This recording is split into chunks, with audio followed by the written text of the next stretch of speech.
सयाहत के फरोग के लिए अहम इक़दाम। 17 साल बाद सवाब के सैदू शरीफ एयरपोर्ट पर फजाई ऑपरेशन बहाल हो गया। इस्लामाबाद एयरपोर्ट से पहली परवाज PK 650 के जरिए 47 मुसाफिर पहुंचे। वजीर आला खैबर पख्तूनख्वा महमूद खान, वजीर हवाबाजी गुलाम सरवर खान और वजीर मवासलात मुराद सईद ने भी सफर किया। रवानगी से पहले केक काटा।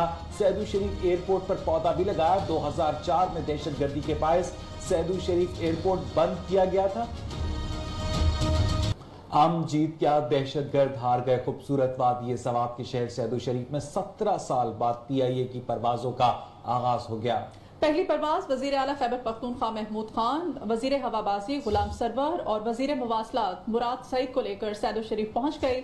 इफ्तिताही तकरीब से खिताब में वजीर आला महमूद खान ने कहा कि सवात की आवाम से क्या किया वादा पूरा कर दिया।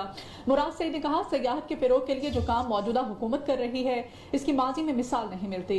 विफाकी वजीर हवाबाजी गुलाम सरवर खान ने फिजाई सर्विस बहाल होने को इलाके में सयाहत के फिरोग के लिए अहम करार दिया।